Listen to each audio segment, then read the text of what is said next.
Always wanted to flip a house, but clueless where to start? This is your roadmap. We'll cover the deal, the money, and the rehab.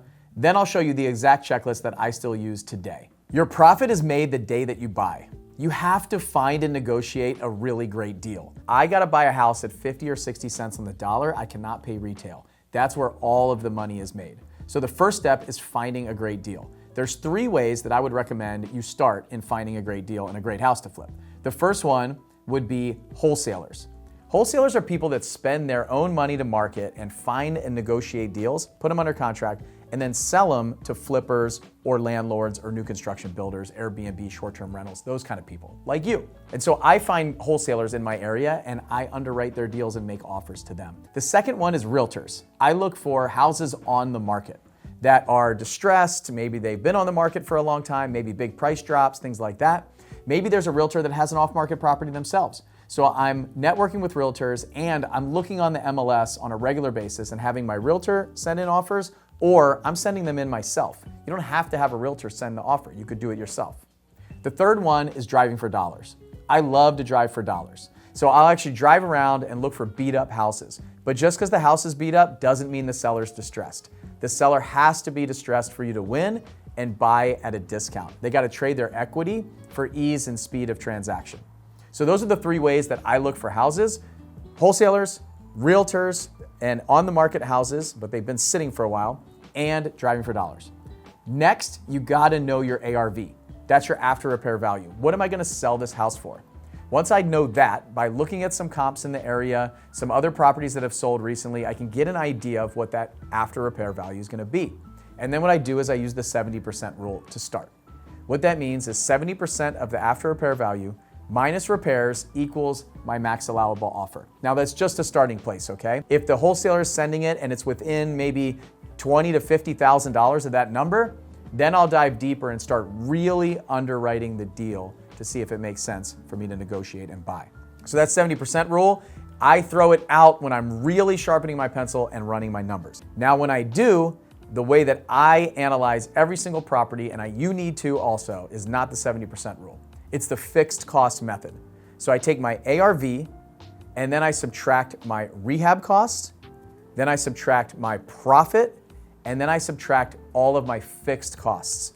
That means realtor fees when I'm going to sell it, utilities, money costs, all of those things. So once I have that number, then I make the actual offer. All right, now that you found a deal, where's the money coming from? No cash? No problem, if you structure the deal right. And what I mean by that is you don't have to have money to flip houses. You can use other people's money, but you have to structure the deal correctly. And so I like to use hard money loans and private money loans. So a hard money lender is typically an institutional investor, a big company that's gonna fund your deal, or a private lender might be friend, family, warm network, people like that are gonna give you money to give them a great return. So if you're brand new, a hard money lender is usually gonna require about 10% down. And a private lender might give you all the money. I try to get my private loans between about 8 and 12%, but I've gotten them as low as 4 and 5% and as high as about 12%. If you want me to show you how I get private money for as little as 4%, let me know in the comments and I'll make a video on that. Once I've got that kind of finance structure set up, I gotta build a rehab budget. Okay, and you gotta have a contingency in your rehab budget. So build the rehab budget, maybe it's gonna be $50,000, and I would encourage you to add a 10% contingency in there. Just in case something goes wrong, maybe it goes a little bit longer. And here's where most people mess up. You don't raise enough money. If you're a flipper or a wannabe flipper, you are going to be broke if you don't raise way more than 100% of the project. Most people, when they raise 100% of their all-in costs, they think that they're winning, but you're not. You're going to have out-of-pocket expenses that are gonna make you feel broke while you're flipping that house, even if it's on time and on budget. That's because there's things that you didn't build in, like monthly payments to the hard money lender, or utilities, insurance, things like that. These little things add up to bigger amounts of money, thousands of dollars when you're flipping houses. So here's a pro tip for you that nobody else is probably gonna tell you. I raise 110% if I'm using private money. So if I need to raise $200,000 for a deal, I'm gonna raise $220,000. So I'm never broke. And if I'm using hard money, I'm gonna raise 120% of the all-in cost. So in a $200,000 project, I'm gonna raise $240,000.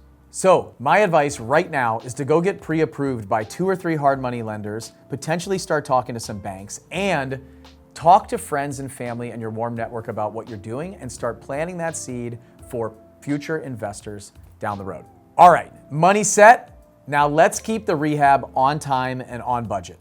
Demo is easy, profit is in the project management.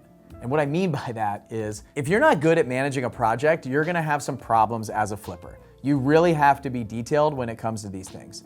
The way you do that is you create a line item scope of work and you build out milestones and timelines, not just for you, but for the contractor, whether it's a general contractor or subcontractors. And you have to hold them accountable to that timeline. They are going to mess up. They're going to miss something. They're gonna extend the timeline.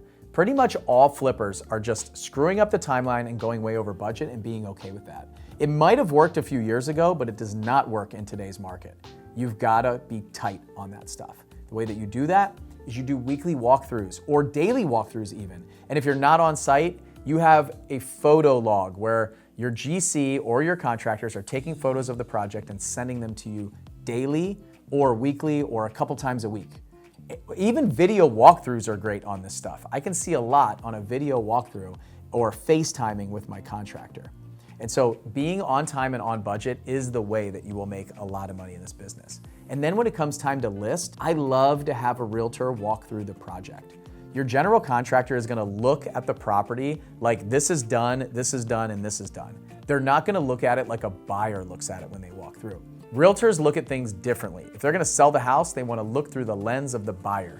And so they'll make sure those little things that the contractor doesn't care about is taken care of. If you don't have a realtor or a project manager like that, it has to be you.